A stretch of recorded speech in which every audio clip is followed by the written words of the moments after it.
Sit back, relax, grab your favorite energy drink, maybe your favorite protein bar, because I'm going to be sharing a story with you guys about my last trip to Costco.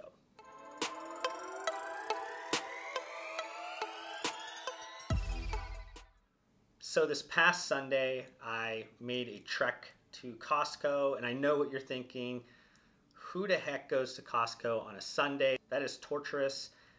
I agree. My girlfriend and I were down in the area where our Costco was. We live downtown, so there's obviously not a Costco that's very close to us. So while we were kind of exploring on the way back, we stopped at Costco so we could get a few things. And I'm one of those people, when I go to any grocery store, any retail store, I like to go down all the aisles. And I think that's partly because I work within the industry of all the products that are on the shelf. So I like to see things, what's on the shelf, price points, promotions, packaging, how the store is merchandised. It's just one of those things where it's kind of, in a way, market research for me, and I'm just very intuitive. I pay attention to a lot of things. I make mental notes.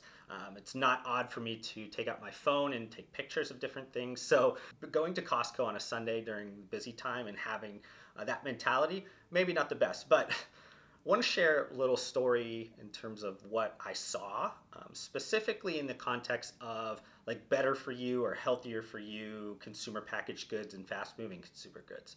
So we're at the end, this past Sunday, we're at the end of quarter one.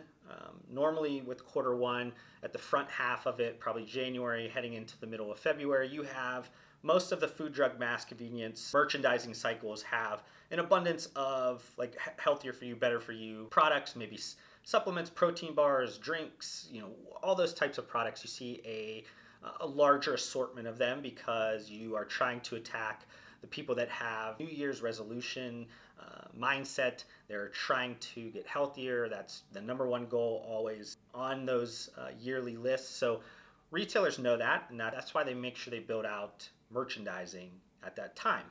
Now, years past, most of my memories point me to like after Valentine's Day, most of those products kind of go away or they go back to their normal merchandising size.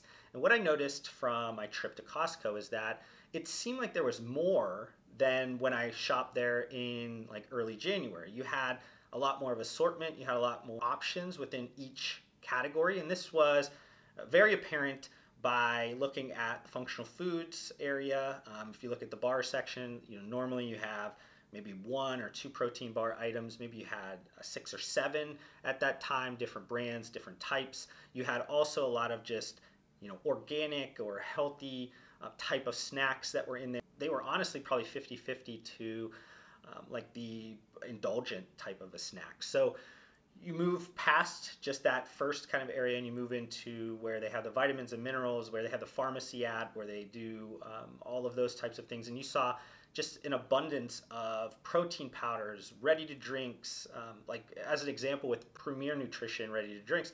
I mean, I think I saw 5 flavors, which is pretty crazy. Normally you have just like a chocolate, maybe a vanilla or some other type of thing.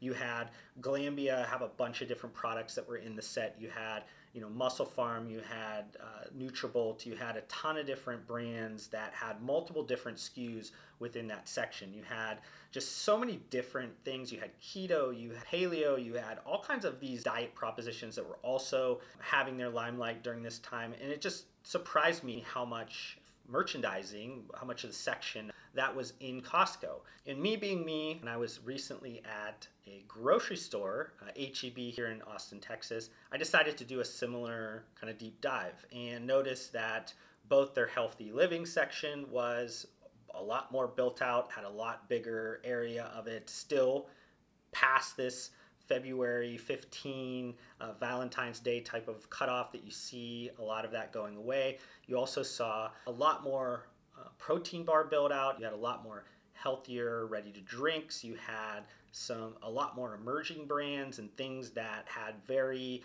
healthy propositions around them. I don't think any of us deny that this healthy consumer packaged goods movement is well on its way. It's building momentum at this point, but I think it tells a few different stories because one, you have retailers willing to give up very valuable square footage to a category of products that normally we're not as focused on. That interest to build out their sections more, have more products on there, and actually have a lot of data that's proving that improving revenue. You have them out there searching for new brands, new things to fill their shelves with, and provides a lot of opportunities for brands that normally would not be interested in the food, drug, mass convenience sections. They have this at least foot in the door, or this trend that's so hot that they have the ability to sell themselves. Now, you got to have all your other ducks in the row. There's a lot of things that if you are considering food, drug, mass convenience, you need to consider.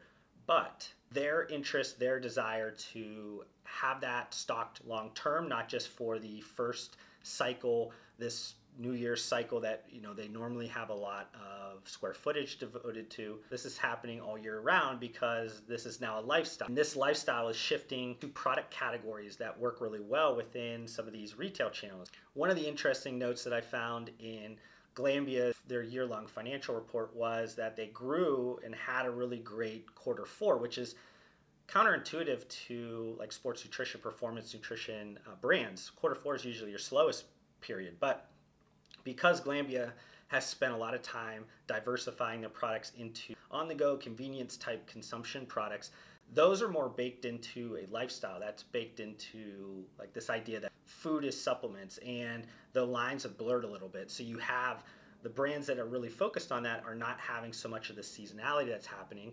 And retailers also understand that people are applying functional foods, functional beverages to their daily lifestyle, and there's not so much of a drop off. So you're having more products on the shelf for all year long. I think this will also bring in a lot of interest from bigger CPG companies. I think, there was always this question about, is this a fad? Is this going to stop? Is everybody going to be looking to continue this, healthier for you trend? And I think at this point, it's proven that it has staying power. I think people's behaviors are changing. They're definitely going to continuously evolve, but big CPG is going to get involved with a lot of these trends on a much deeper level. That could be by changing some of their legacy products to fit within this, or going out and purchasing smaller brands, or doing some venture funding and things to help some of these smaller brands get out and scale a lot quicker to further this healthier for you movement. And then finally, for like startups, smaller emerging brands, I think what you're seeing on the food, drug, mass convenience side is helpful, because as more people get into the top of the funnel of this healthier for you lifestyle and try to think about their health and fitness a little bit differently, you have the ability then, as they mature as customers within this category, they start getting a lot more information. Maybe they get curious and they start research and try to find maybe some of the other kind of areas, more traditional sports nutrition or nutritional supplements, the caps, powders, pills. It creates an overall bigger market. And because you have a bigger pie there, if you can get your same slice, or maybe an incrementally big slice of the bigger pie, you're winning in this whole deal. So pay attention to what's happening around you when you are going to stores, doing your day-to-day. Make sure you are paying attention to things and see if you can pull some useful insights from it and apply it. And also, before I jump out of here, guys, comment below if you love those rotisserie chickens from Costco. I mean, that in itself brings you into a Costco, right?